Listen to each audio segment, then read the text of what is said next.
Good evening, friends. Welcome to Inspiring Conversations. Once again, today we are having a very interesting personality with us who is nationally and internationally known. Our guest for today's discussion of Inspiring Conversations is the man with many words. A theatre personality, an actor, a director, an animal lover, and a well-known name in the advertising world. My dear friend, Mr. Bharat Dabholkar, a graduate in economics honors and studied law with specialization in interpretation of law, trained in business management. He started his career as a trainee in Philips. His breakthrough was when he joined Dakuna Associates in 1977, and from that moment he never looked back. He launched an advertising agency, Zen Communications, which went on to become the fastest growing advertising agency in India for 2 years in a row.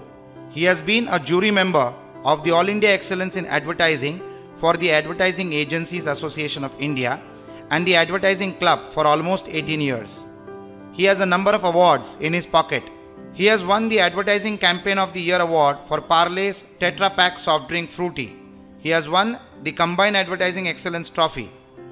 He has also won 3 international awards given by the International Federation of Advertising Agencies USA. He was chosen as one of the 50 most admired Maharashtrians by the Times of India in a book published by the Times Group. He has written and directed Bottoms Up. He has also written and directed 28 English plays and has launched a new musical comedy, Blame It on Yash Raj. He is known as the creator of the English language. Bharat Dabholkar has also anchored an adventure reality show called Shock TV and has also done the India's first advertising and marketing program, The Dream Merchants. He has acted in 11 Bollywood films with big names of the industry. He has also acted in Tamil, Malayalam, Telugu and Marathi films. He has conceptualized and produced a music video for Shri Atal Bihari Vajpayee, the former Prime Minister of India, based on one of his poems, Unki Yaad Karen. Apart from being an advertising king, he also has a heart of gold, which is seen by the number of animals he possesses, which includes a cuckoo, an African grey parrot, a macaw, 12 piranhas, 10 golden pond fish and still counting. I bring to you, friends, Mr. Bharat Dabholkar. Let us all welcome him with a loud round of applause.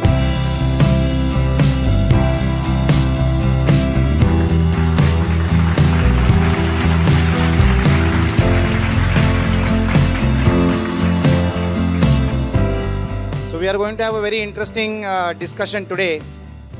I am sure each one of us know who Bharat Dabholkar is, but we would like to get some more insights. And this gentleman has been known not only to this country, but internationally also for a variety of aspects. One is, he is the person who made Amul renowned the world over. Dr. Kurian definitely was the gentleman who was instrumental for the success of Amul. But the commercial success came because of its campaign, which nobody can forget. So this is the gentleman who did it. A very unique person, has a very unique way of living his life. I was just chatting up with him. Creative people and intelligent people have a very different way of living their lives. I was just chatting up with him when he shared with me that he was once invited as a speaker by the Indian Navy. And the Indian Navy admirals were also present for that particular program. So they were to pick him up from a particular point and escort him on 2 bullets in full uniform, naval uniform. Bharat Dabholkar went to the Navy colony in an auto rickshaw.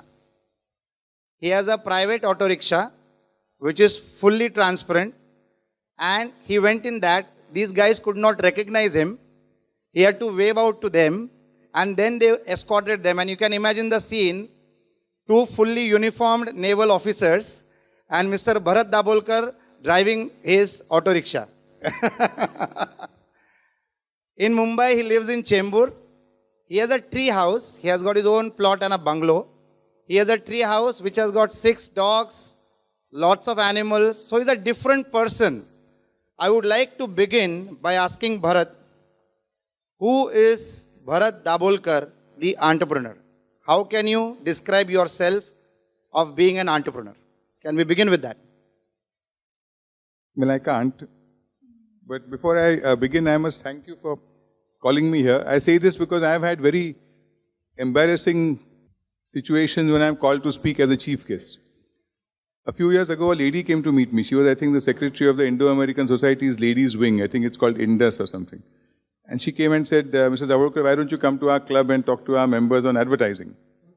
And very humbly I asked her, I said, why are you calling me? There are so many other people who are better than me in advertising, who are better speakers. I finished saying this, and that day I realized how ruthlessly honest women can get on your face.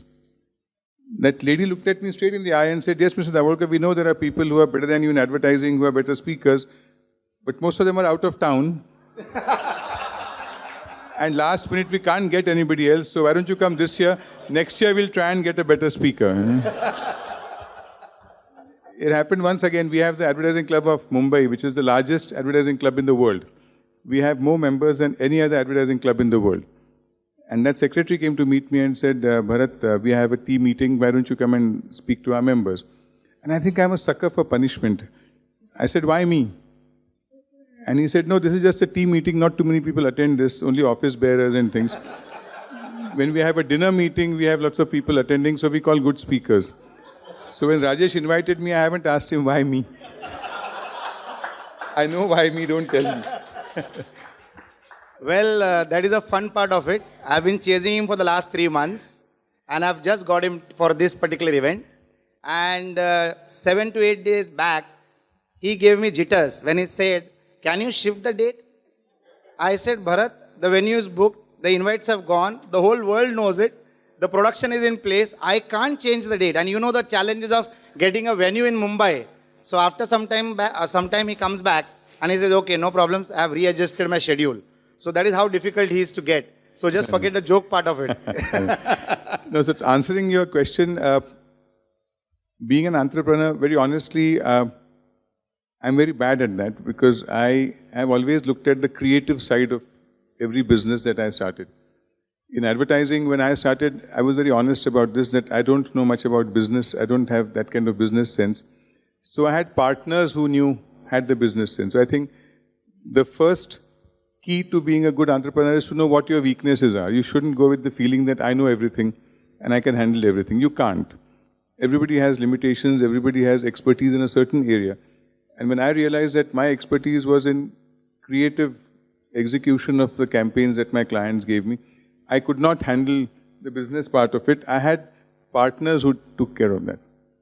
In fact, when we were starting the agency, one of our big clients, R. Mohan, who launched Goodnight and Hit and all these products, we went to him and said, will you give us your business? And he said on one condition, that Bharat should not be burdened with any business problems, banks, loans, other things. He said in Kerala we have a saying that they have a temple bull who's left alone. Nobody touches him. He does what he wants. He goes and eats where he wants and nobody does anything.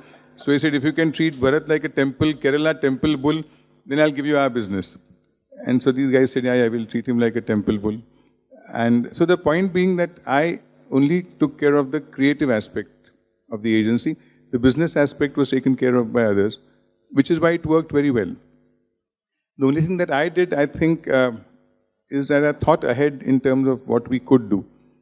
We started our agency in 91, and we had fantastic local clients. We had Indian clients who were very good. We had Amul, we had the entire Parle Agro, we launched Fruity, Yappy, Bailey Water, we had Goodnight and Hit, and we had Bank of India and State Bank and Exim Bank. And we had this thing that the whole world was going global. And we had this thing that we don't have to worry because we have all these fantastic clients, so we don't have to look at any tie-up with any agency. And then we started realizing that our clients were selling out to international companies. One fine morning, Transelectra, which was the Goodnight company, was sold to Godrej, who then sold part of it to Sara Lee. Parle parts we were handling Thumbs Up, which was sold to Coke. And we suddenly realized that what is happening is, we may find that we have Indian clients, but Indian clients are not remaining Indian. And we had to look at some sort of a tie-up. And we tied up with what was that time the third largest agency in the world, called Publicis. It's a French agency. Today, it's the largest agency in the world. And I think you brought that agency into India as a managing director? Yeah, and that was one of the fastest link up anybody could have with a foreign company. I still remember we were talking to some people and we realized that if we had to talk to a foreign collaborator, we appointed people who were experts in doing that. And they came and said what he called, in accounting terms, he said it's called the dressing up the bride. That you have to do your accounts so well that it looks like a great thing that you've done for the last 5 years. And we were doing all that. And we were talking to different people. And I got a fax. That time there were no there were mobile phones, but there were no, internet wasn't so active. From this gentleman who was the Asia Pacific chairman of Publicis, a Frenchman, stationed in Singapore, and he said, look, we are interested in linking up with you. Can you come down to Paris? Whoever is in the position to, has the authority to sign a contract, can they come down to Paris? And myself, my partner, and a finance guy, because we didn't understand finance, we went to Paris, and I still remember we went in for a meeting. Maurice Levy, who was the chairman, still the chairman of Publicis, walked into the room, and we had carried a whole presentation about our agency. The advertising agency scenes in India, our place in that, what accounts we have, what campaigns we've done. And we were doing all this, and this gentleman, Maurice Levy, walked in and said, nice to meet you guys. He's saying, I've heard that you are famous in India. What does that mean? That people sort of, you sit in a cab and people turn around and take your autograph and things. I said, no, not that kind of famous, but I do theatre and things, so I'm known.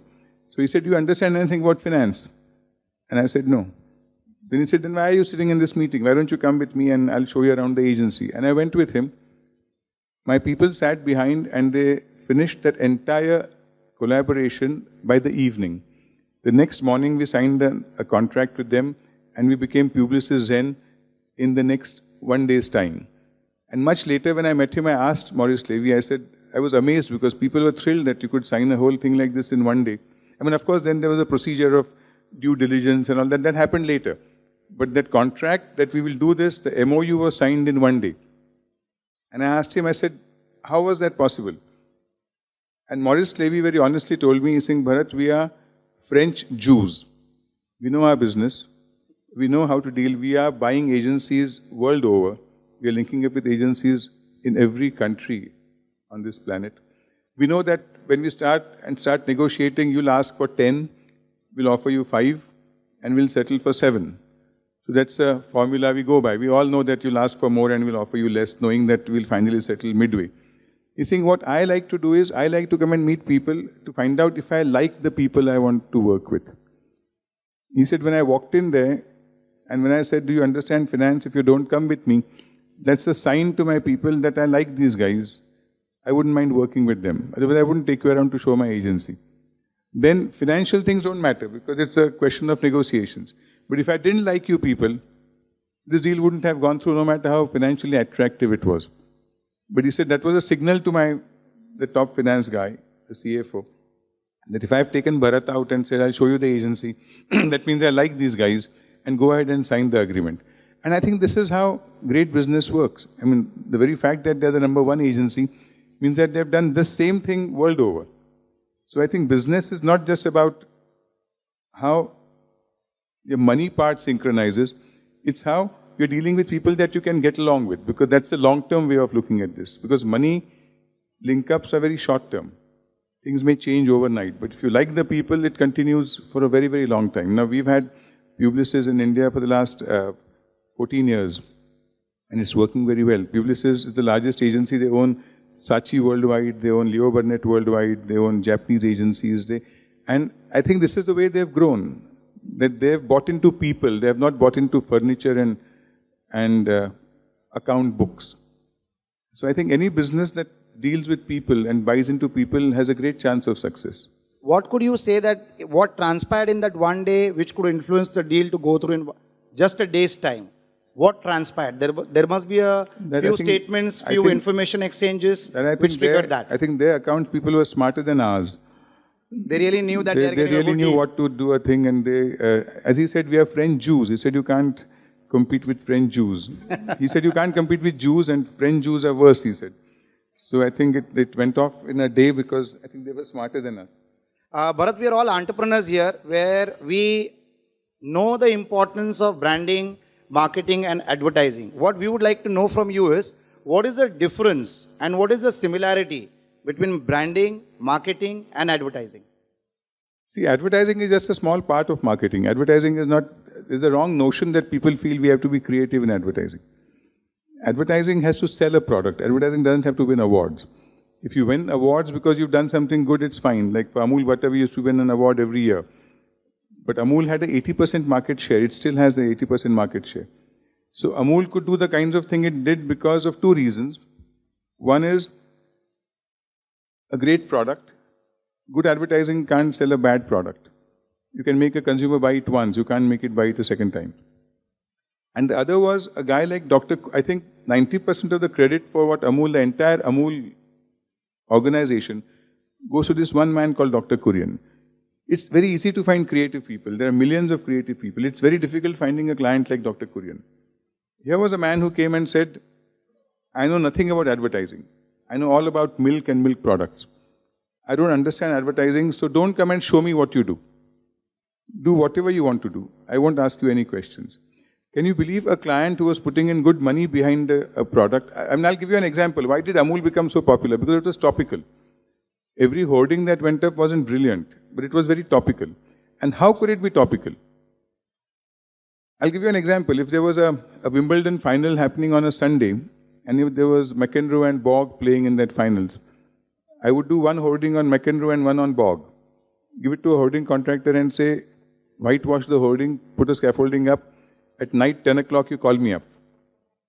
And if McEnroe had won, I would say him, ek number ka hoarding lagao. And he would start painting that hoarding at 10 o'clock. Next morning, if you were driving to office, in your morning paper, you would read that McEnroe had won. And there would be a Amul Butter hoarding with a joke on McEnroe. Now, that wouldn't have been possible if there was a client to meet on a Monday morning and show this to. And Dr. Kurian said, do what you want to do. Fantastic, fantastic. Oh, lovely strategy. So, I think great businessmen that I have met, and I've met lots of them, I'll name them as we go along, have this great ability to judge people and then let them do what they are good at. They always say, Dr. Kurian said, I have a choice of going to 4,000 agencies. We are a big name. We can go, and any agency in this country would take our account. If I have chosen you because I feel that you are good, then I can't start interfering into what you are doing because I don't understand this business, which very few people do. Advertising is one thing that everybody has some views on, and they all get involved. In fact, there was one product I launched. There was a gentleman, a very nice gentleman called Vikas Chudiwala. They are, I think, the biggest pine oil manufacturers in the country. And we launched Dr. Cool's, which was years ago. And Vikas and I were working on this for a very, very long time, and on the packaging, the wrapper of that Dr. Cool's. Many meetings.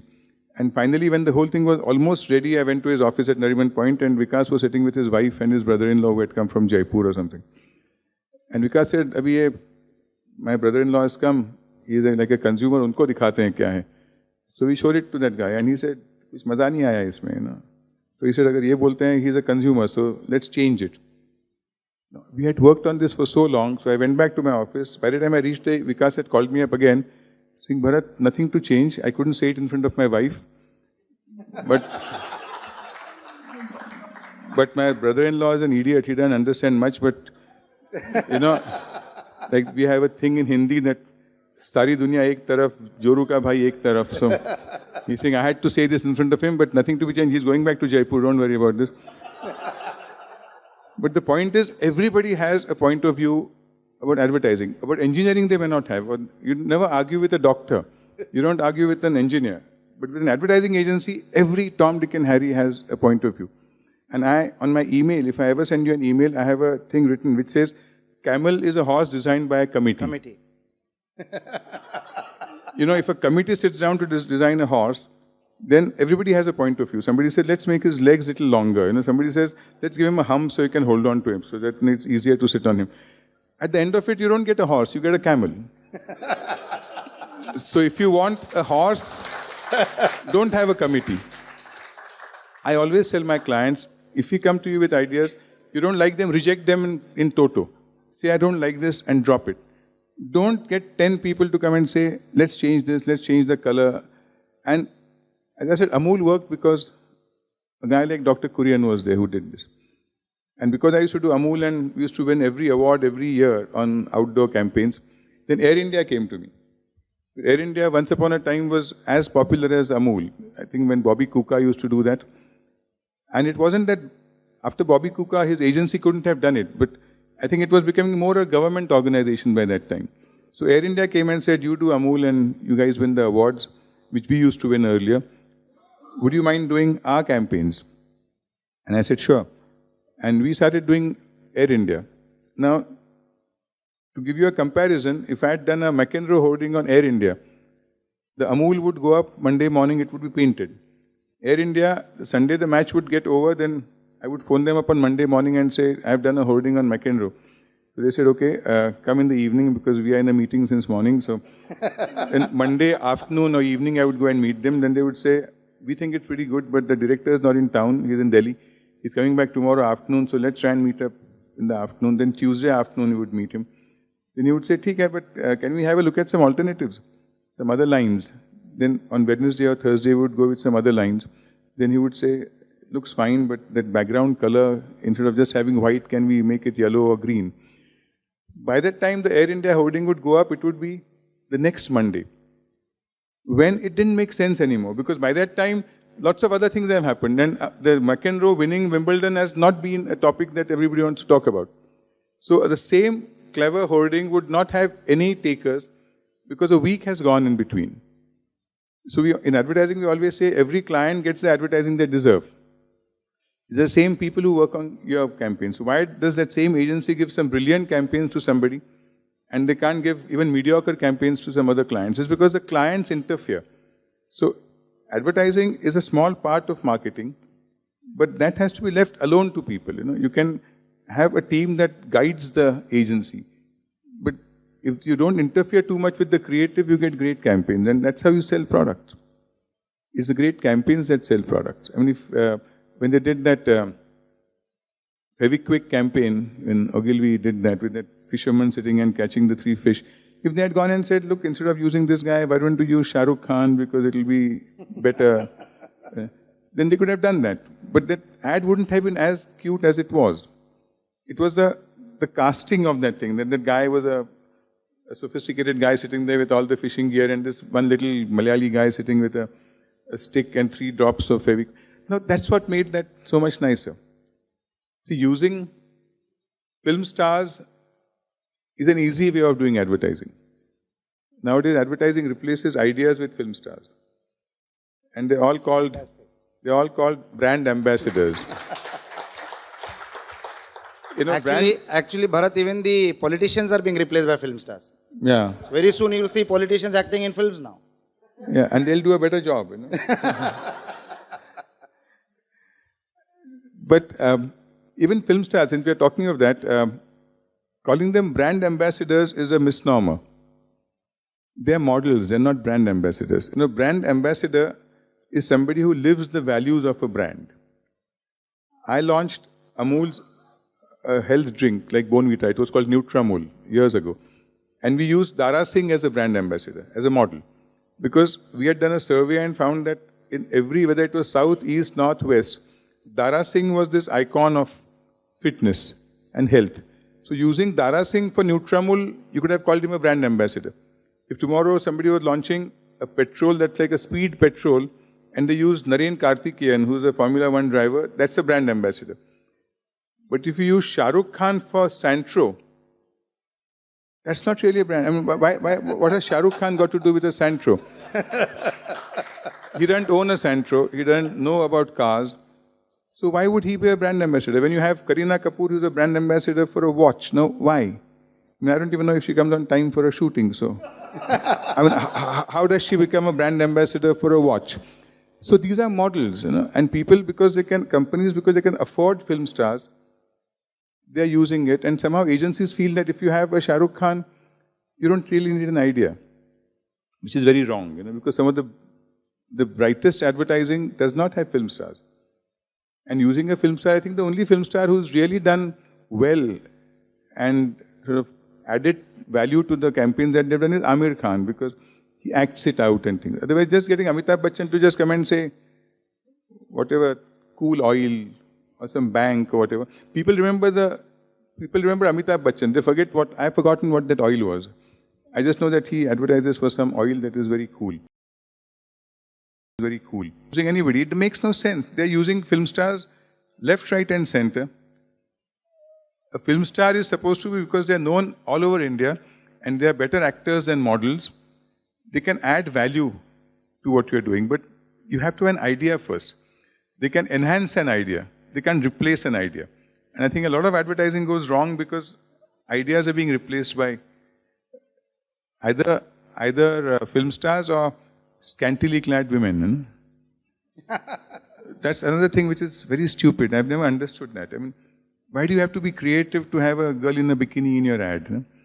Your local panwala can put a bikini clad girl and say Sharma Pan Bhandar or whatever, and people would look at it. You don't need to be in advertising. In fact, I personally feel that it's like saying that I have no creative ideas, that's why I'm not saying this because I'm a great supporter of women's causes or something like that. I'm not. In fact, I honestly feel that in India, women have it far better than us poor men do. I'll give you an example. Now it's getting very hot in Mumbai. It's like temperatures are going up. Now let's say on this Sunday, I'm sitting in the house and electricity goes off. So there's no AC, there's no fan working. So I go to my terrace, take off my clothes, and I'm not troubling anybody. I'm taking off my clothes and lying on my own terrace. And if in the next building, if there's a lady staying there, and she goes up to her terrace to dry her clothes or dry her papad. I don't know why women go to terraces in the afternoon for, but if she goes to the terrace and she sees me lying there without clothes, she can phone up the police and have me arrested for indecent exposure, and my life is over. People say, he didn't look the type, but you know what he was doing on a Sunday afternoon? He was lying without clothes on his terrace. Can you believe this? Life is over. Now, the following Sunday, if that lady's house lights go off, and she goes to the terrace, takes off her clothes and she's lying down there, and I go on my terrace and look at her, again she can phone up the police and have me arrested. For being a peeping Tom. So either way, men don't win. So when I say I don't agree with showing scantily clad women in anything, I feel that it's like giving a resignation and saying I have no other ideas.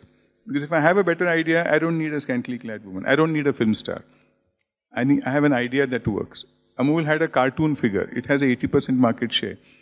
Fruity, when we launched it, we never had a film star.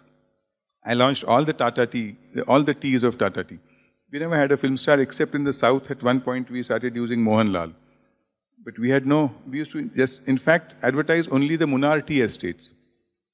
And it worked brilliantly. Kanan Devan, which was the brand, Tata brand in the south, in Kerala, was the #1 brand. They didn't have scantily clad women, they did not have film stars. So advertising is about ideas. And the best thing advertising has to keep in mind, and I think all of you, in every business, you have to keep in mind is, who are you selling your products to? In advertising, we call them target groups, which means that who is your target group? You must know whether you are selling an advertising campaign or you are selling a product or you are just, in any communication, you must know who the person on the other side of the table is. You could be saying the most brilliant thing, you could have the most brilliant product. You try and sell it to a wrong audience, it doesn't work. I learned this in an embarrassing way. I think I learn all my lessons in embarrassing ways. I used to do this play called Bottoms Up. And it was all kind of skits and things which I used to keep on changing. And between every 2 skits, we used to have what we called a mid-curtain joke, which meant that while the actors went and changed their costumes and makeup and all that, instead of the audience sitting there in the audience in darkness and saying a lousy play, let's leave, or whatever they say, let's give them something that they have to watch. So we used to do, whoever wasn't involved in the other skits, they would come and do a joke. So once we had, Arshad Varsi used to act in my plays. He was a dancer in my plays. And Ruby Patel and Sunita Rao, who is a big singer, they were all in my plays. Shamak Davar, they used to all act with me. So we had this little joke of his mother taking her daughter to the zoo. And this guide is taking them around. And the mother says, are you enjoying your visit? And the daughter says, yeah, mummy, lovely. Look at all those giraffes and monkeys and elephants. And the mother says, any questions for mummy? And she says, tell me, mummy, how do lions make love? And the mother looks very embarrassed and says, how do lions make love? I don't know, darling. All your father's friends are Rotarians. And we did this for some 200 shows. We always got some fantastic applause. Once we were doing a show at Bhaidas. Yeah. And Arshad and Ruby and Sunita went out and did this joke, and there was pin drop silence. Nobody even smiled. And I couldn't figure out what was wrong till the producer came running and said, are you mad doing this joke here? This show is sponsored by the Lions Club of Vile Parle. So that day I realized the importance of knowing who you are talking to. But that is so important in any communication. Bharat, what would you prefer as an ideal situation as an entrepreneur? You choosing clients or clients choosing you, and what happens most of the times? In advertising, I can only speak from my experience, which is advertising. Clients choose us. We don't have a choice. So when they choose you, what are the parameters for you to go ahead with that particular client? I'll tell you one thing. I mean, I don't have, personally, and I'm honest, I don't have the courage to say this. But I worked with a man called Sylvester Dicuna in Dicuna Associates. And he had one diktat. He said, we handle advertising for Indian Cancer Society. We will not take on any tobacco account, any cigarette account. Those days, cigarette advertising was allowed. Now it's not allowed. And no matter how lucrative it was, how much money there was, Sylvester Dicuna made a point that we will not touch any cigarette account. That needed tremendous courage. Because they were the paymasters at that time. They were big spenders. Liquor and cigarettes were big spenders in those days. And he said, we will not do this. And it's amazing. I mean, see, advertising agencies don't choose clients. Clients normally call 20 agencies to make presentations and then pick one that they feel is the best. So we don't have a choice. In advertising, we always go with, the only thing we do is, we try and understand what the product is and try and guide like when Parle's came to us and said, we want to launch, see, Ramesh Chauhan had a drink called Maza. And then Prakash wanted to launch a similar thing. So he came to us and said, I want to launch a mango drink. I was handling Amul milk that time. We had launched the first Tetra Pak in India. So our advice to Ramesh was, instead of going in a bottle, which Maza was in, let's do something more innovative. And I said, we are dealing with this company called Tetra Pak, a Swedish company for Amul. And why don't we launch a Tetra Pak drink? And then Fruity became the first small Tetra box drink. Now, agencies can contribute that way. We can advise clients on what is good for them. And if the clients are wise and they treat the agencies as their partners and not just suppliers, which I think every company must do, to no matter who your suppliers are, because they are experts in their own business. You must treat your suppliers as partners, because then that gives them a feeling of ownership.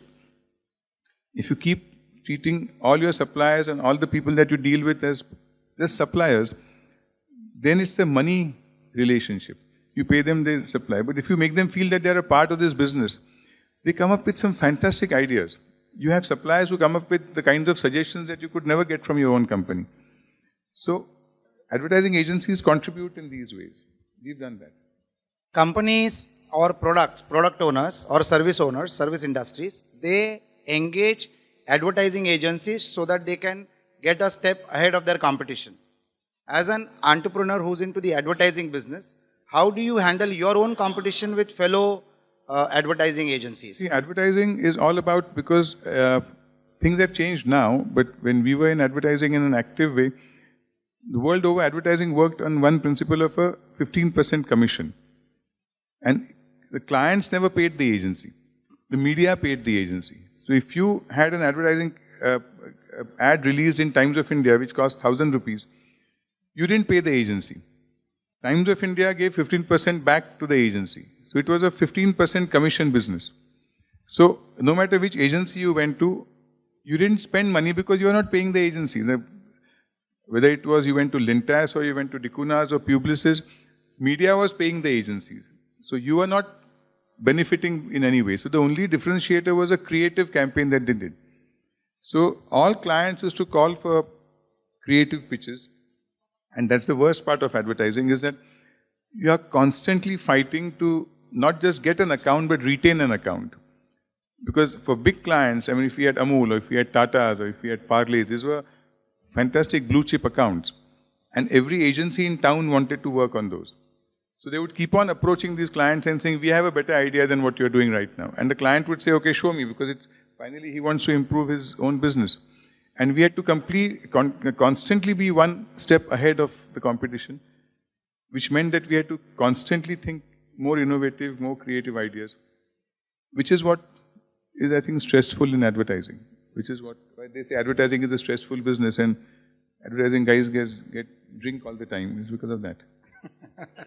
Except me. I have in my life, there's one thing I must say, I mean, not you, because when I go and talk to students, I say this, that in my life, I have never smoked a cigarette. I don't know how to hold a cigarette. If I act in a film and they say you have to smoke, because somehow, I think Hindi film directors are pretty dumb, all of them.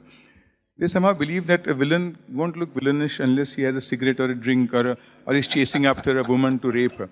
I think villains can look brilliantly villainous without smoking, drinking or chasing women. You know? But somehow, I mean, I fight on television channels with everybody. I fight with Mahesh Bhatt and everybody. Because they go and say, how can they stop smoking in films? You know? You are curtailing our creativity. And I always say, why do you need to have a smoker as a villain to show creativity? There are lots of ways of doing this. And you can do it with expressions. You can do brilliant stuff with. But the point is, I have never smoked in my life, and I have never touched liquor in my life, not even wine or beer. And I say it to youngsters because they somehow believe that in any glamorous profession, because in advertising we attend 5 parties every week and there's liquor flowing freely. I have launched all Vijay Mallya's liquors. I used to handle McDowell and everything, McDowell No. 1 and Honeybee Brandy and Royal Treasure Rum and Signature Whiskey and London Pilsner Beer, all are launched by me. They're all my brands. And I've never touched it. I've never in my life touched either beer or wine or even champagne when we celebrate our anniversaries. I think I'm the only exception in advertising who does that. Fantastic. I think India has only 2 film stars who do 1 movie a year. One is Bharat Dabholkar. Yeah. One is Bharat Dabholkar and one is Amir Khan. We are the only 2 guys who do 1 film a year. The only difference is Amir Khan gets 1,000 films offered. He does 1 film. I get 1 film offered, which I do. And I'm the best guy for acting. I'm the worst actor in Bollywood. When I write my own plays and direct my own plays, I take the smallest possible role because I'm the worst actor I've met. But Bollywood somehow, it doesn't matter. They sort of just take you for the way you look or whatever. But I love acting in South Indian films. I've done a film with Rajnikant, it's a different story. I mean, Rajnikant was an eye-opener. I've never in my life, I spent 10 whole days with him in Mysore shooting. And in my life, I've never met any human being who's as confident and as humble as Rajnikant. And I know everybody. I know everybody in Bollywood, big stars. Rajnikant is a complete different kettle of fish. He's the most confident and the most humble man I've ever met. But I like acting in South Indian films because when I act badly, they feel I'm doing so because I don't understand the language. So they say, Jane do, let him go because he doesn't know what he's saying. In Hindi, Hindi or Marathi, they know I know the language and I'm still acting badly. So they keep trying to correct me. Tamil, Telugu, Malayalam, they never correct me. One shot, they let it go because... So I love South Indian films. Well, that's a brilliant attitude to your personal business model. Bharat, what I would like to ask you is, in any creative industry, as an entrepreneur, the worst threat is not somebody taking your client. The worst threat is somebody taking away your most creative person, which is called as poaching. So how do you do poaching for your agency? And how do you avoid your people being poached? In advertising, that has been, like in every other field, I guess, that's been one major problem. Because the moment you are good, you are known. When we go to an ad club awards function, you see which agency is winning the awards. You know who are the guys who are writing those ads. So people come and say, we'll give you huge salary jump or we'll give you a better designation. And it becomes difficult. I mean, there are people, once you are all happy together, working together, like in Zen, we had all the people that we had. I don't think we had any people leaving Zen and working elsewhere till we became Publicis and we became a bigger agency. The Zen lot remained very loyal. We all worked together. Either they were not very good, that's why nobody wanted them, all of us. But whatever the reason, we all stayed together till we became Publicis.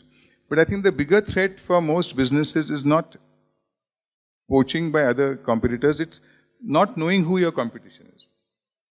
I think in recent times, most companies that have gone wrong because they didn't know where to look for their competitors. I mean, there are some shining examples. I remember Sony launched the world's first Walkman. They were the innovators of that, and they started. And they were looking at Sharp and Panasonic and who were their competitors. And whatever Sharp was doing or Panasonic, Sony was watching them carefully and doing something better. They never looked at a company called Apple, because that was not their competition. Apple was a computer company. They never realized that one day Apple could come up with an iPod and wipe out Walkman from the business. They were not even looking at Apple. Or if you look at the camera manufacturers, the Canons and Sony or whatever, they were looking at each other and saying Canon has this thing with this. They were not looking at a mobile phone manufacturer who will have a camera on their phones. Or Kodak Film was looking at other, maybe Fuji Film as their competition. They didn't realize that maybe digital things will come and you will not need a film anymore. So all these businesses have gone wrong, not because they were doing something wrong. They were not looking at they didn't know where the competition is coming from. I always give this example that there was a time when any industry was like a boxing ring. You had one main competitor. You always had one main competitor. When I launched Videocon in this country, and when I was launching Videocon, the Dhoots told me that our biggest competitor at that time was BPL. They were into television, and they said that's the competition that we have, because they make more television sets than we do. But internationally, as a total thing, we make more television, so we are number one. But BPL was their competition. Today, it's not like a boxing match where you are looking at your competitor. Today, I think business is like a billiards table. You don't know which ball is being hit where and where it's going to take and deflect and come and hit you from which side. So, not knowing who your competition is the biggest fear for every business. Where are the developments taking place? Who are the guys who are trying to get in some other way? As I said, Walkman, which is a mobile music device, why should they look at a computer company? How would they ever think that Apple would come up with a smaller thing called iPod and give you more music than a Walkman could do? So I think the biggest challenge for a business is not people poaching your people, but it's about being aware of the changing world. So suddenly one fine morning you can wake up as an entrepreneur and understand that some revolution has taken place which has completely wiped out your business like I said, model. Mobile phones have wiped out mainly cameras, they wiped out music systems. It's everything on one thing. You get mobile phones with whatever. So you advise the entrepreneurs to be attentive, knowledgeable, and even researching all the time? You have to be, but even then you still may not know. You may, because you are looking at other people like you who are doing similar things. How do you look at other people who are not even in your vision, anywhere near your periphery? How do you, it's just being alive, but that doesn't guarantee that you will know who's coming at you. Because they're different people. Technology is going in different ways and they're doing different kinds of things. Whoever thought that a fax machine will not be required after, and now you get fax machines for 2,000 rupees. You don't need a fax machine, there are emails now. So it's not the fault of the guy who made the fax machine or the guy who manufactured fax machines. It's the technology has suddenly gone beyond a fax machine, which was not in their thing. So it's a thing about, you can't remain in the same business and say we'll still fight. I think you have to innovate and go with that business. What are the parameters that an entrepreneur thinks about when he wants to do an international business? Like for example, you have your business activities going on in India and you also have your businesses happening internationally. Yeah. And of all the places, you have chosen the place Tanzania. So what were your thoughts behind it and what made you select that path? Well, I didn't. Somebody called me and said, do you want to set up an agency here? So I did. Oh. I mean... It is reverse engineering. You got the customer in your setup. I mean, I can sit here and sort of tell you that, I looked at international things and looked at the pros and cons. But that's not true. I had a friend of mine who was working as a marketing director in Tanzania, and he said, Bharat, the entire business in Africa is owned by Gujaratis. So if you can speak Gujarati, you don't need to learn Swahili or any other African language. So he said, all the businesses are owned by Gujaratis here, and they are handled by South Indians, Malayalis, who are the CEOs of the agencies or the companies, and Maharashtrians who are working in this thing. So it's like in India. And he said, I'm working as a marketing director. Do you want to come here and start an agency? So I said, okay. So I went there. I personally had a fascination for Africa. But I just went there and they said, set up an agency. So 8 years ago, I set up an agency in Tanzania. And now we handle business in Tanzania and Kenya and Djibouti. And I am very comfortable because I've grown up with Gujaratis. I speak, read and write Gujarati. So I am at home in Africa. Fantastic. That's the new Gujarat for us, huh? Going to Africa. Yeah, it's the most fantastic, it's the most, that's the new El Dorado, as people say. I mean, Obama came there with 200 businessmen a year ago. China is already there. Indians are going there. I just heard that in the next 5 years, Tanzania and Mozambique will produce either more gas or more oil than the entire Middle East. Wow. So Africa is this growing continent. And lots of people, lots of countries. China is looking at it. Every time I fly, I have had this agency for 8 years. I have more and more Chinese on my flight. Yeah, these days you see more Chinese out of China than in China. China is... They're there in every part of the world. They are very smart guys. I mean, China, they do things like they built the Tanzania. They are crazy about football. All Africa is crazy about football. We are crazy about cricket. They are about football. Chinese have built the best international standard football stadium in Dar es Salaam, free of cost, in exchange of, I think, 10,000 work permits for their people. They are now in the process of building one of the biggest highways in Dar es Salaam, and they do it free. In exchange, they get work permits for their people. They're building the airports. So Chinese are doing this thing in a great way, and I think they've beaten Americans and everybody else in this race to own Africa. They're in every African country. Since you're in the service industry, what according to you is a good pattern of client servicing? Have you set a pattern or you leave it to your team to manage it? No, what I tell people about, as I say, I can only talk about advertising because that's the only industry I know about. Although I'm a lawyer, I've never practiced law. So, I mean, if I can afford a black coat now, I can start practicing, but I've never practiced law. I did law because I wanted to be a police officer. I wanted to be an IPS officer. That was my ambition. So, in advertising, I tell all my people that the best way to retain a client or get a client is that you must know more about the client's business than the client does. You're not just a chap who's going and selling a layout to a client. The client must get the feeling that you know as much about his business, you know as much about his suppliers, as much about his product as he does. That's the best way of getting a client, and that's the best way of retaining a client. If you can sit across the client's table and talk to him with authority about his products. When I handled all Tata Tea products, and Mr. Krishna Kumar, who till recently was the number 2 man to Ratan Tata, he is on Tata Sons board. He was the managing director of Tata Tea.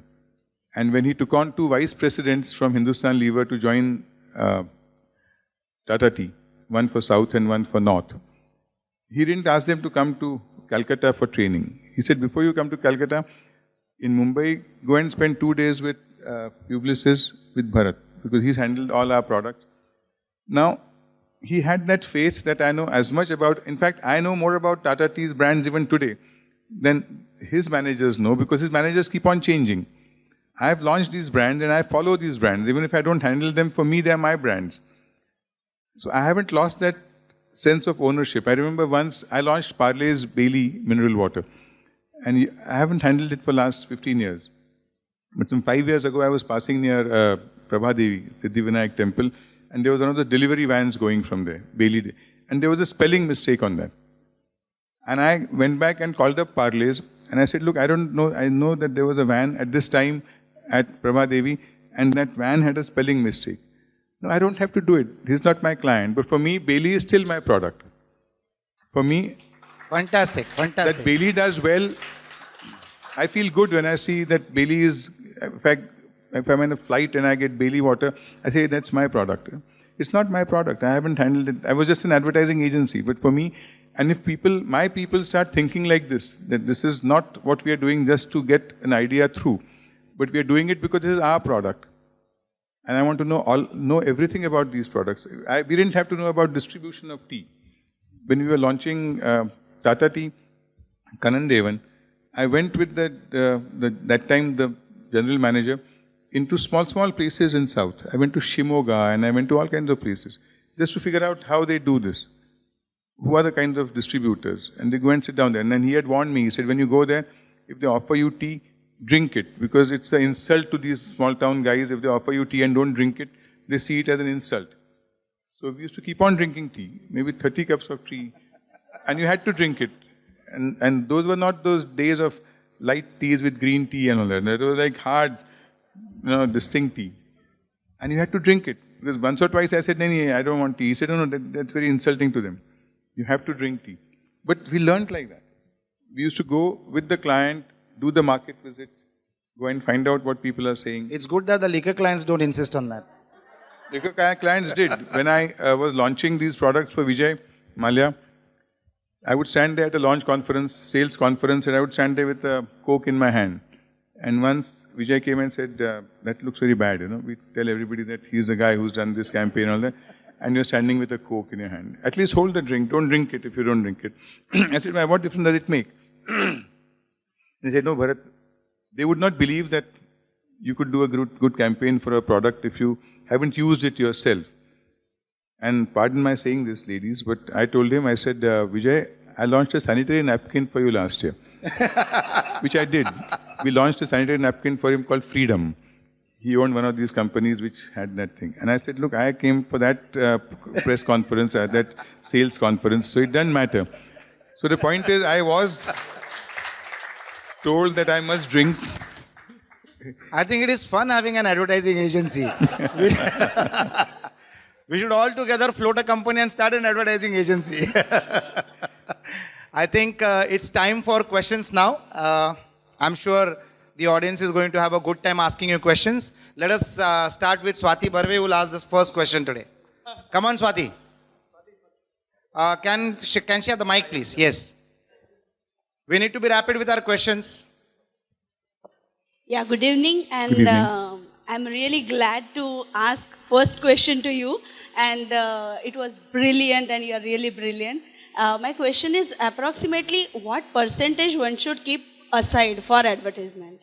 No, there is no such rule because I think it depends on what product category you are in, what is your competition doing, how much share of the market do you want. See, in advertising we have what we call an advertising to sales ratio, which progressively goes down. So you may have a launch budget which is very high, which may be 10% of your sales revenues, which next year may become 8% and you aim to make it 0.01%. Like when Kellogg's launched in India, I had met at time one of the CFOs or CEOs of Kellogg's, and they said that Kellogg's realized that in India we have a breakfast habit. Each community has a different breakfast habit. Maharashtrians would have a poha or whatever thing. South Indians would have a idli or dosa, or Gujaratis would have something. So everybody had, to your children, you always gave what was there in the house. Everybody had breakfast. And to break into that habit and saying, instead of having poha or idli or dosa, have cornflakes, it's going to take a long time. So they had a plan that for 8 years they will not make any money. They'll have to keep advertising year after year to break that habit that we will finally have to switch from your traditional breakfast foods to Kellogg's. So 8 years they had a thing that we will not make any profit and we'll still advertise. So each market, each product, what competition you have, it changes. But Bharat, isn't it true that that is right for multinational corporations who have got deep pockets to bear the gestation period? They have deep pockets. What is your suggestion for SMEs? See, multinational have two advantages. One is that they have deep pockets and one is that they blatantly lie. This is one thing I always say, and people hate me for this. I mean, multinationals hate me for saying this. Indian companies never lie. At least I have not come across Indian companies that lie. I was launching for Amul milkshakes, which were called Amul Real Milkshakes. This is years ago. And we did a little survey and we found out that the most popular flavors in milkshakes by talking to these fruit juice stalls and things like that was strawberry and chocolate. And we went to Dr. Kurian and said, let's launch with strawberry and chocolate. And he said, yeah, chocolate is fine because we have chocolate, we have cocoa, because we manufacture chocolates, we manufacture Nutramul, which needs chocolate. But strawberries I can't get. I said, you don't have to get strawberries, essence you use. He said, no. If it's an Amul product, it will have to have real ingredients. So if I can't get strawberries, I will not launch the strawberry. I don't mind having lesser sales, but I'll only launch something that I can get. And we launched chocolate and elaichi. He said for Shrikhand and things we get elaichi. So elaichi is easily available in Gujarat. He said, I don't mind taking a lesser market share, but I will not cheat the consumer by saying real milkshake and put essence in it, which only a Amul can do. I handle some creative work for Vico. And once the Vico Vajradanti toothpaste sells in 38 countries. It costs, a same size toothpaste cost I think 60% or 80% more than a Colgate or a Close-Up. And it is still bought. And once I went to the chairman, Gajanan Pendarkar, and I said, I just bought this thing and it's very watery. So it doesn't stay on the toothbrush properly. It sort of dribbles down.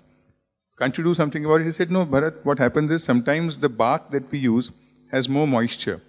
So it becomes watery. The next lot won't be like that. We can't add something else to make it uniform. But that's not fair. When we say we are natural, we have to remain natural. And nature has variations. So if it has more moisture in that one batch, now that only a Vico can do. A Hindustan Lever would tell you lies till they're blue in the face. You know, I launched India's first salt. Bharat, this video is going to go viral on the YouTube. It can go anywhere. But I say this in front of Hindustan Lever. Why do you think I keep on exercising?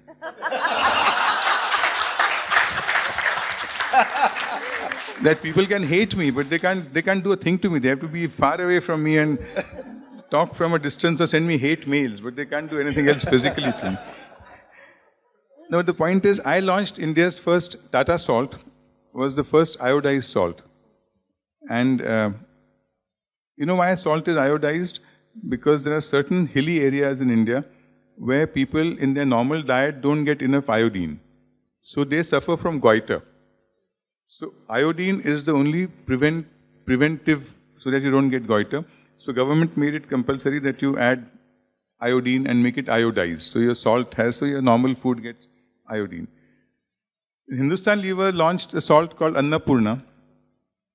They ran a campaign which said, Annapurna has iodine, so your child's mind becomes sharper and he can do better in school.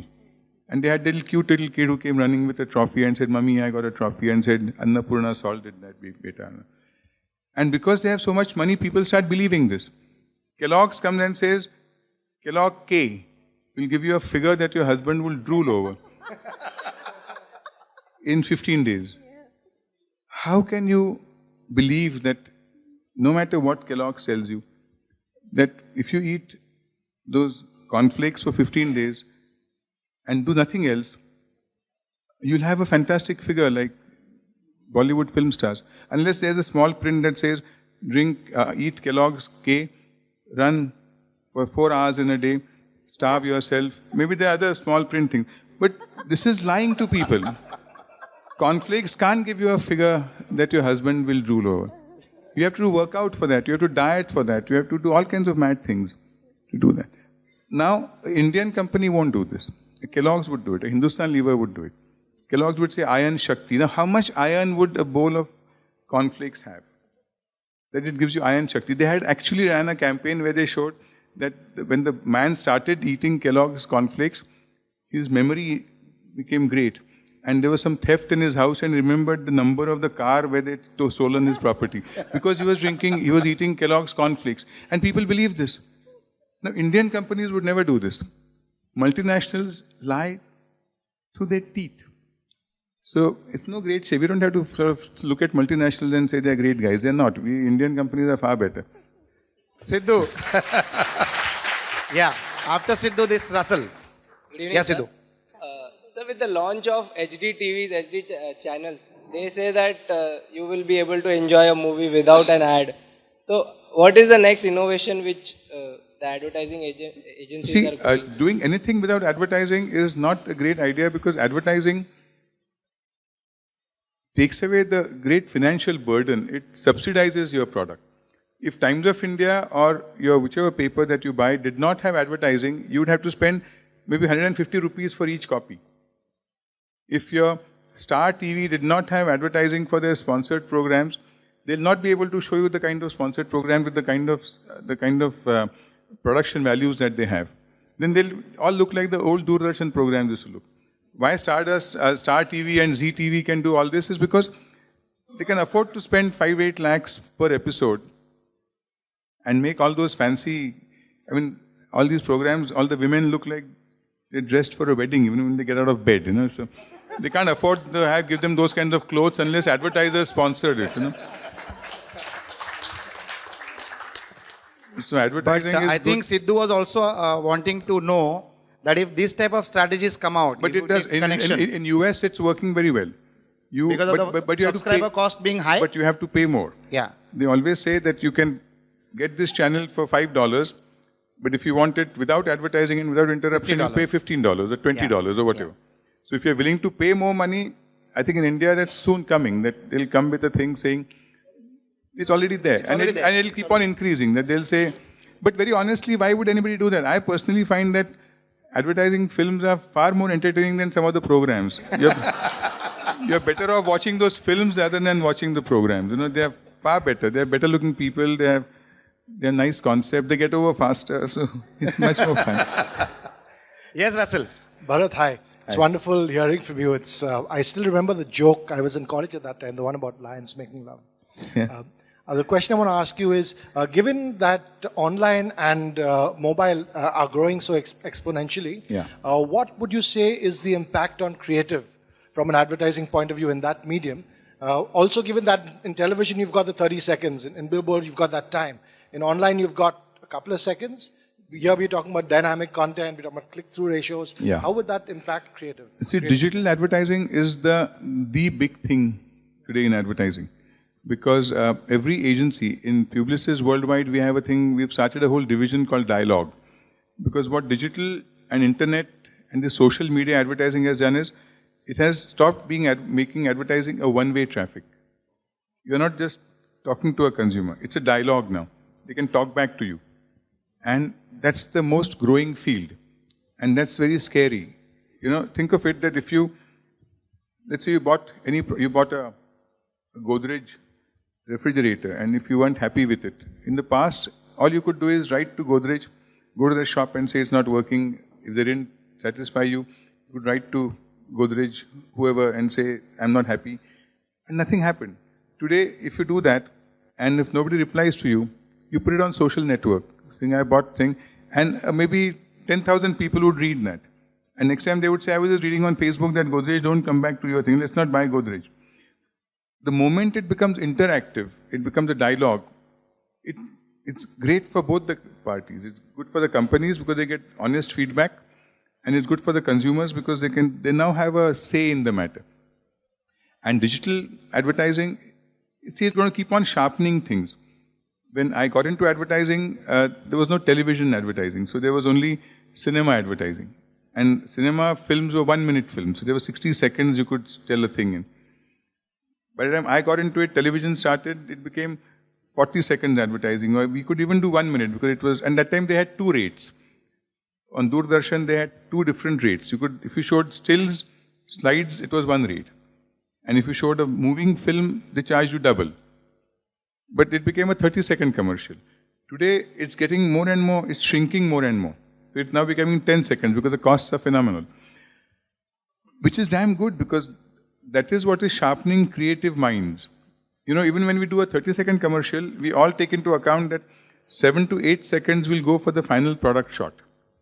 Which means that 8 seconds are gone. By the time the shot comes and your baseline comes and all that, 8 seconds are gone. Which leaves you with about 20, 22 seconds to tell a whole story, and it has to also entertain. The whole concept of what we call infotainment, information through entertainment, is really fantastic now, because people get bored of dull advertising. Which is why they're using film stars, they're using songs, because it's entertaining. But it's not just entertaining, you got to sell your products through that entertainment. So it's infotainment. And the digital media and what is happening now is sharpening that further, because if you have 30 seconds, at least you know you have 20 seconds to entertain and sell your product. If you have 5 seconds, then what do? It's like Twitter. If you have 180 words, you got to sharpen that, And that's nice, because it's... and it's also accountable. It's also, you can control your budgets. It's accountable. It helps you to understand what response you got from the campaign spend. Yeah, although it's a good mechanism for online media. Except advertising accountability is always in doubt. There's somebody who made this famous statement years ago, which still holds true, which says, I know that 50% of my advertising budget is wasted. The trouble is, I don't know which 50%. So that still holds true, because accountability has increased in terms of now it's under your control. When we used to do films earlier, we used to do theatre advertising. So if we took 5,000 theatres across India, you really didn't know how many times a film was shown in a theatre in Coimbatore or in Dharwad. You didn't know that. You were paying for it. They told you that we are showing this film for 5 weeks, 5 times a day. But you had no way of checking it. Maybe once in a while you could ask a salesman to go and see a film and check it. Now with television, that's become better because it's controllable. You can control Mr. Sikwera, he has to ask a question. It appears that you have handled most of the leading in domestic companies as well as international companies. Do you remember how many products you have undertaken till now as for campaigning? And out of that, what is the success ratio or failure ratio? Success ratio would be 10%. We only talk about that. We never talk about 90% failures.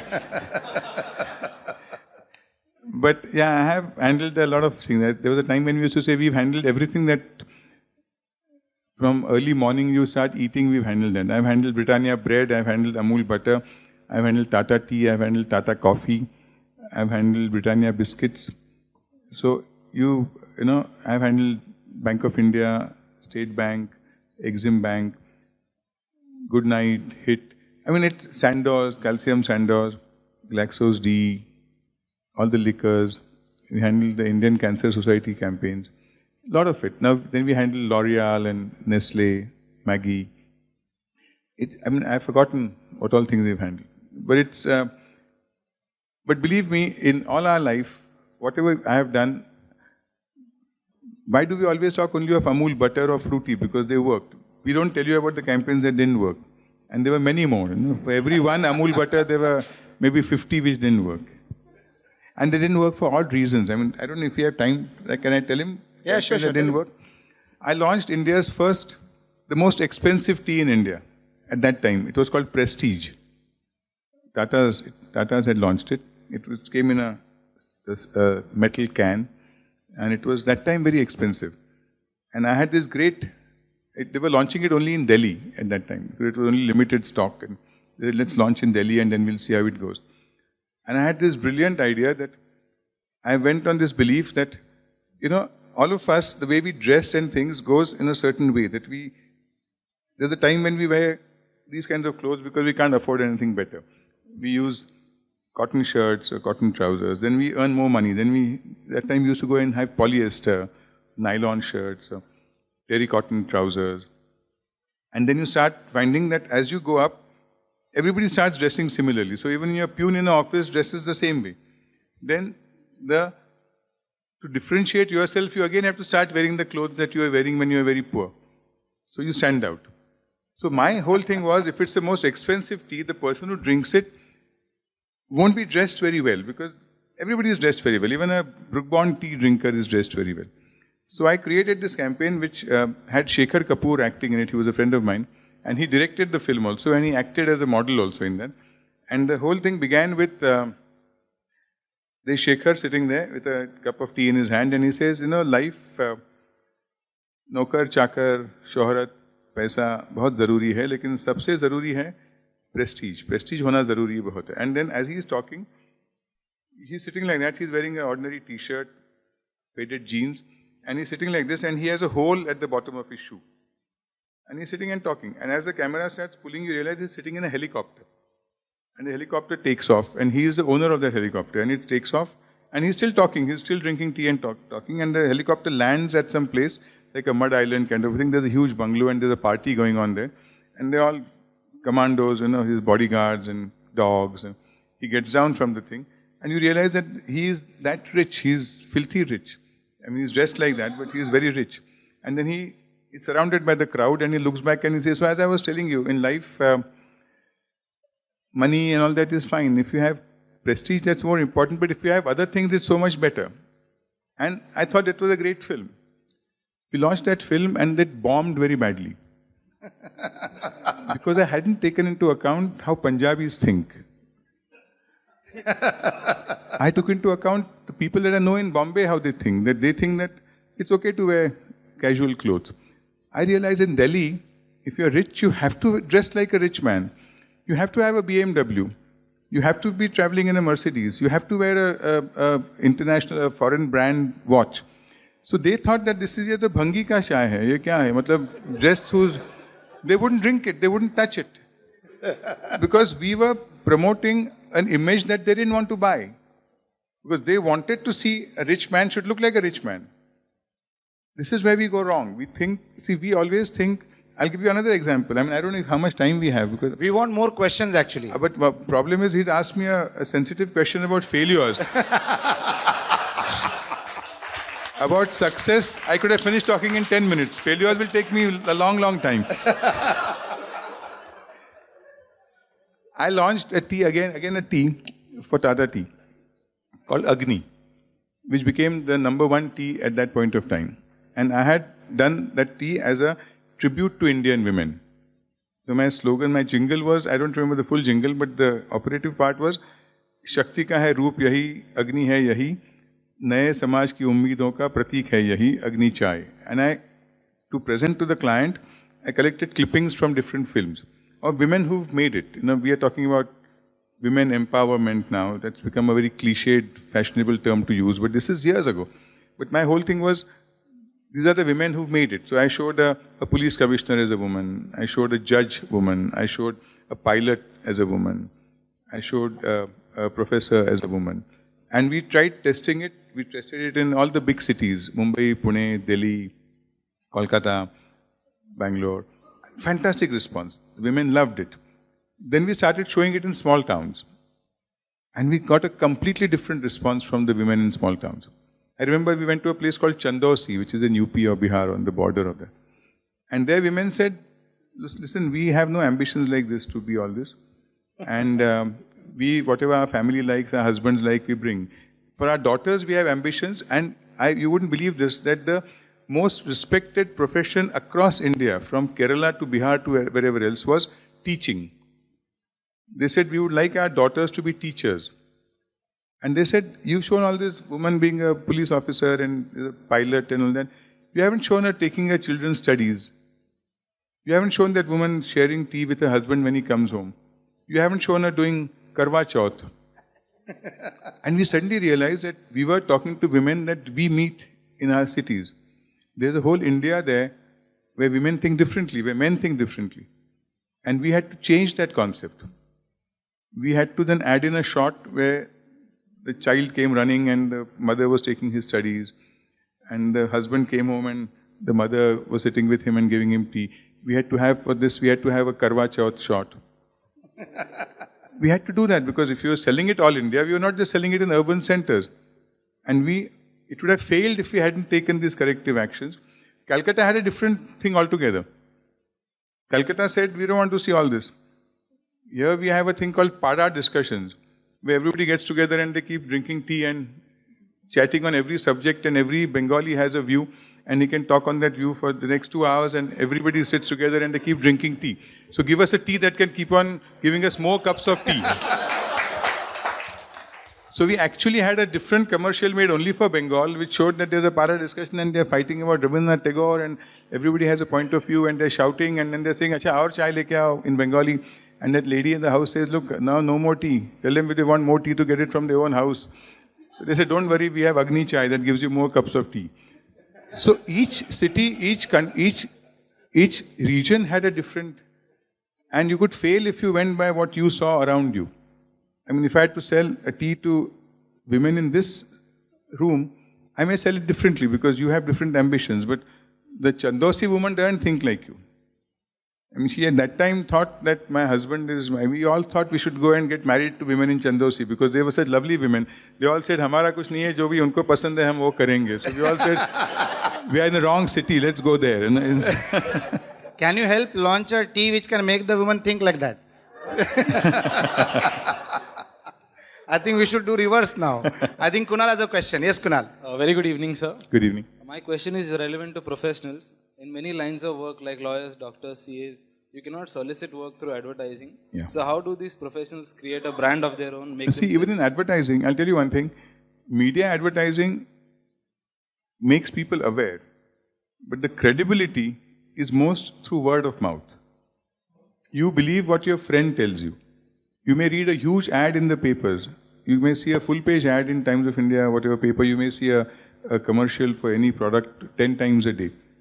But if your friend tells you or your family acquaintance tells you that it's not good, yeah, we've tried this, you'll never buy that. So these professions work primarily on word of mouth. That once people, if you're a doctor and if people start saying that, look, this doctor is very good and I've tried him and it works very well. The doctors get more patients not because he's advertising.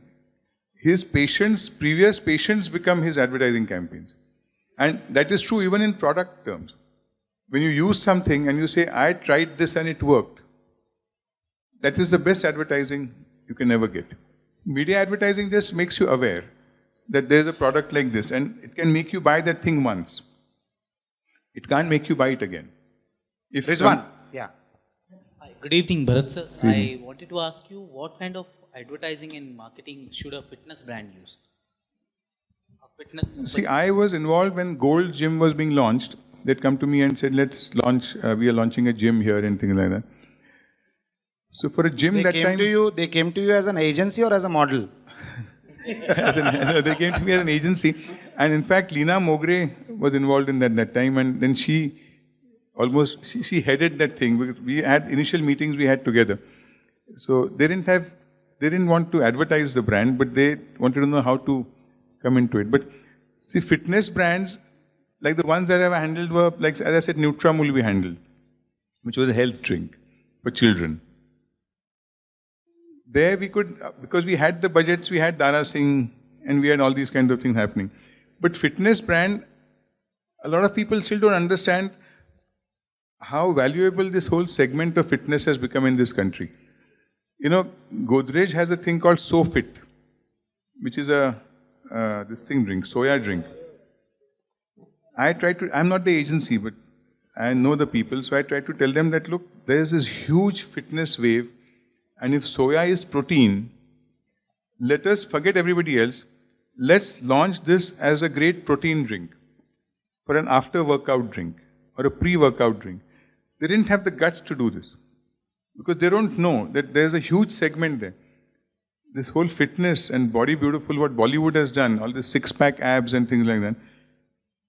Every street corner has a gym now. There are people getting into fitness gear. They're buying fitness shoes. They're becoming members of all these gyms.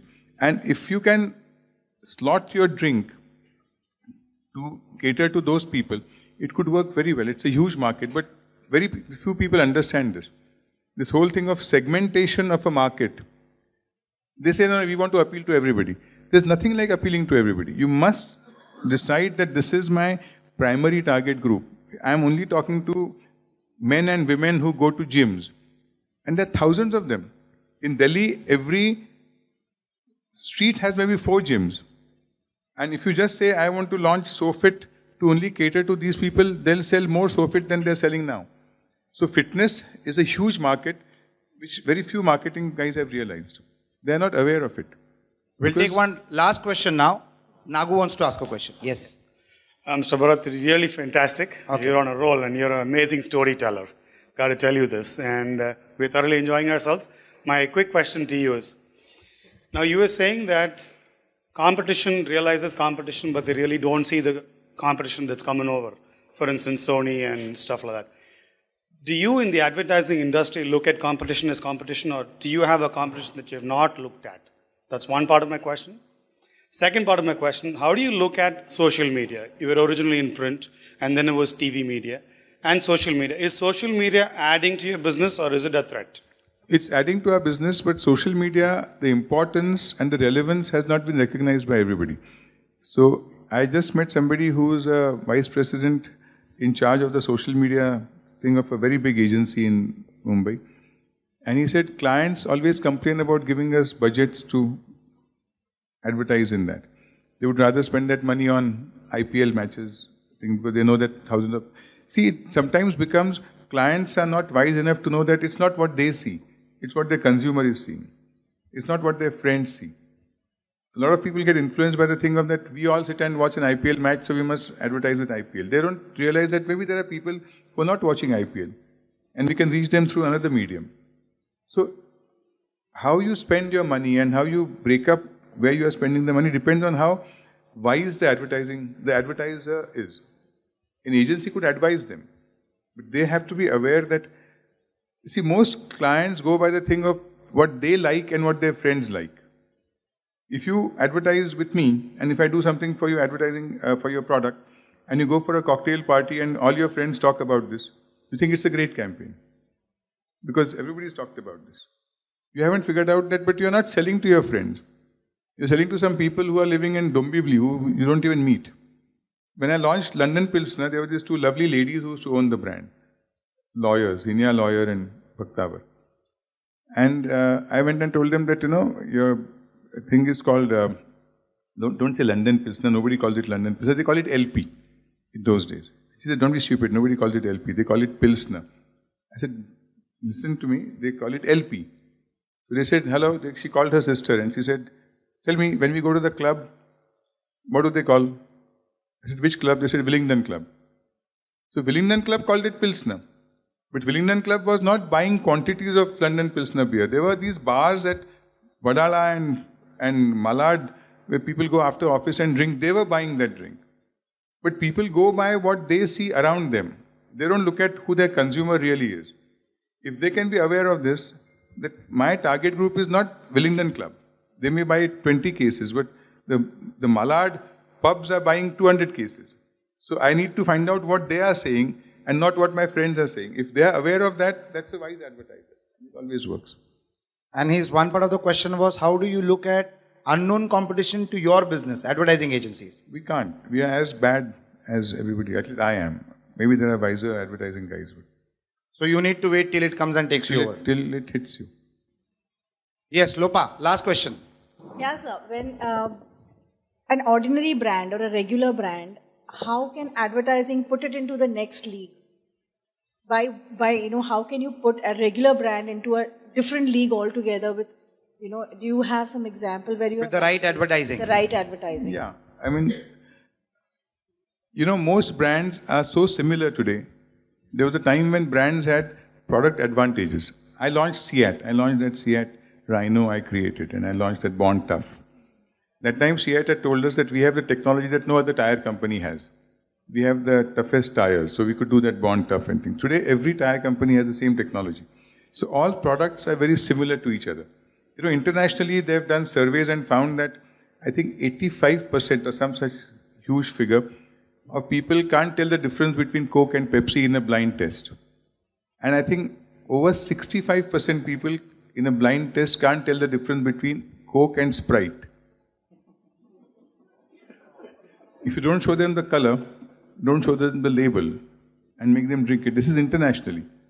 They can't tell the difference. I think 65 or 67% could not tell which is Sprite and which is Coke. Even though Sprite is a little sweeter? Regardless, no color, no label. These are blind tests. And these are figures of these companies.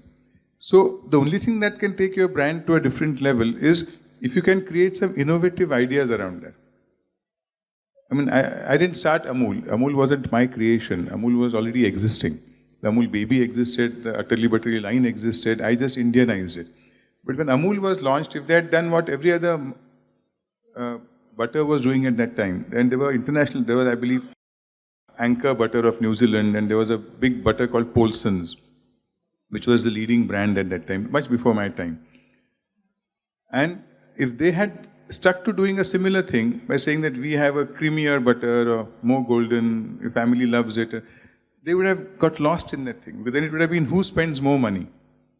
They said, let's not do this. Let's do something which is completely different. Let's do a cartoon girl making statements on a hoarding. Hoarding was never used before that as a prime medium. Hoarding was always a reminder medium. You had a film, you had a press ad, and hoarding was just a reminder of it. Like people are using it now. Amul was the first product which said, let's use hoardings as our prime medium. So they broke away from the tradition and said, if we have to sell the same product, let's do it differently. And that clicked. People started liking that kind of a thing. So the best way of selling a product and taking it to a different level is to do something completely different than what others are doing. Fantastic. I think that's the end of the session. And can we all clap for him? Thank you. There was one question. Can I take one last question and answer it? Please.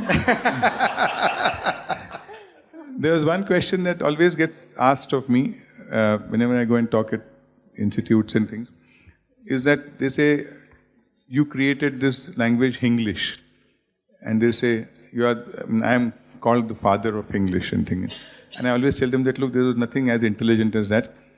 I come from a Marathi medium school. I couldn't speak English till I came to college. I came from a Marathi medium all-boys school in Girgam called Aryan. And then I joined Elphinstone, which was that time Elphinstone and Xavier's were these two big South Bombay colleges. And I couldn't speak English. All my subjects were in Marathi. We had lower English in 8th standard, our English started. We had one subject called English, where it was things like, this is a boy, his name is Ram. This is a girl, that is his friend. And we had English like this in 8th standard. And then I did my SSC and came to Elphinstone. And I still remember the first day in Elphinstone that we had 145 girls and 5 boys in my class. I had never seen so many girls in my life. Did you pay a big donation to get in that college? Fantastic. My life got ruined because of that, because I got so used to the thought that there are only 4 or 5 boys around you and 145 girls, that when I came in the real world after college, I realized that there are equal number of men and women, which was a traumatic thing for me, that I didn't expect that. But 145 girls and 5 boys. And one guy who's still around, he has a shop at near Regal called Hasmukh Shah. He was a blind guy. So he wasn't interested in girls. Then there was another guy who was the principal's son. My principal was Mr. Pushi Rege at that time, and his son Manoj was in my class. Now his parents stayed on the top floor, so he couldn't be seen talking to girls. Either his father or mother would catch him, and so he wouldn't talk to girls. That left 3 of us. Then one guy was very studious. He was this thing that I'm here to study. So he wouldn't even look around. That left 2 of us, and you don't have to believe this, but I was better looking than the other guy. Did you have this? But the thing is, he spoke English. I couldn't speak English. Even but did you have the same hairstyle then also? This is another story. If you have time, I'll tell you all these stories. This is because I got fooled by an advertising campaign. I read a shampoo which said all clear.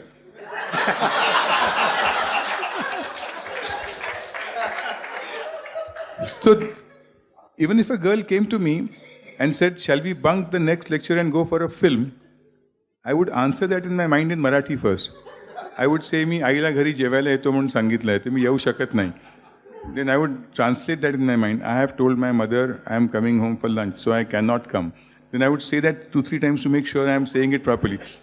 By the time that girl would go for a film and come back, by the time I had the answer ready. So I had to do something very fast, because I always say I had 145 reasons to learn English fast.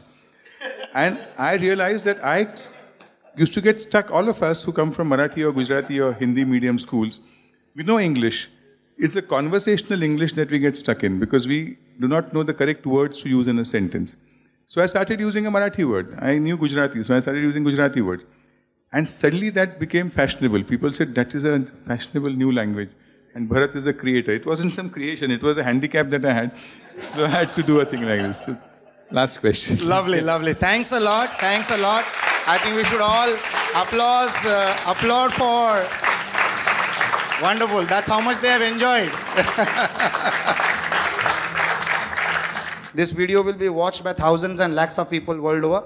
Bharat, it was a pleasure having you here. Pleasure. I really thank you from the bottom of my heart for a very hilarious evening. A very hilarious evening.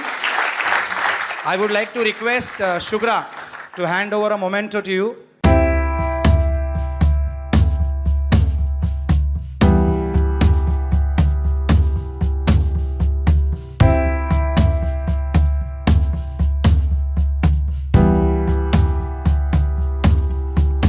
I would like to request Mr. Piyush Vas to hand over the coffee mug.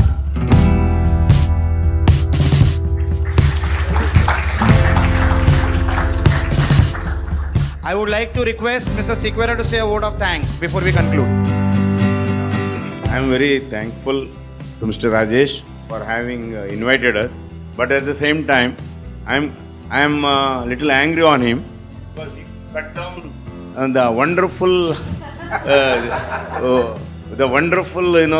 the replies were going on.